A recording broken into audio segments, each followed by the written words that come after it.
Welcome to the latest episode of Beatin' and Bangin'. I'm your host, Kyle Dalton. In today's video, we're going to take a look back at the first Cup Series race in the round of 8 at Las Vegas. It was an entertaining race that saw Kyle Larson hold off a hard-charging Christopher Bell for the win. I have some thoughts on the finish, as well as on a couple of items that happened during and after the race.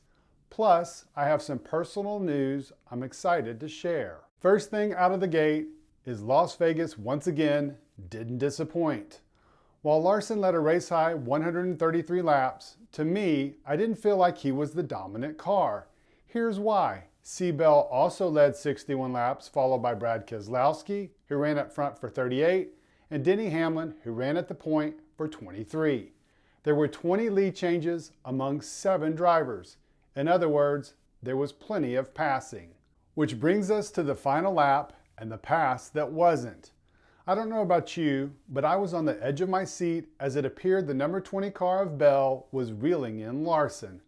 It was just a matter of did he have enough time to get there? I know some have said the Joe Gibbs racing driver could have probably won if it had gone another lap.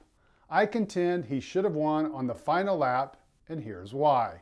Did you hear what Kyle Larson said after the race? He talked about how Bell always races extremely clean. When I heard those remarks, all I could think about was Daniel Suarez and the week before. If you don't remember, Suarez was not happy a week ago on the Charlotte Roval for how Bell sent him for a spin late in the race. Bell acknowledged after the race that Suarez was likely upset for the move. With last week's move in mind, I was expecting Bell to do something similar, going for the win. You know, channel some of his JGR teammate Denny Hamlin's aggressiveness, which has been used on Kyle Larson multiple times this year, and move the number 5 car somehow, some way. He didn't, and it almost felt like in his post-race comments that he regretted it. I don't know, I feel like that was my moment. That was my moment to make the Final Four, and didn't quite capture it, so. Bell didn't try and hide his disappointment. Interestingly, Ryan Blaney didn't have any disappointment in his post-race remarks on Peacock. He was satisfied with his 6th place finish. However, that was short-lived as NASCAR disqualified the Team Penske car for a shock that didn't meet the specified length in post-race inspection. That news should have come as a surprise, but honestly, it didn't. That's because NASCAR officials have proven time and time again since the introduction of the next-gen car that they're not playing around. In fact, it was just a few weeks ago after Talladega that Kevin Harvick was disqualified for the multiple fasteners coming loose in his windshield. The next-gen car has ushered in a new era, and with that, it's brought an entirely new mindset from the sanctioning body. They have made it clear since day one that modifying single-source applied parts will not be tolerated. And in the last few weeks, they have shown that it doesn't matter who you are or what position you are in. Harvick is in the final season of a Hall of Fame career. They didn't care, still penalized him. Blaney is in the middle of a run for his first Cup title. They didn't care, still penalized him.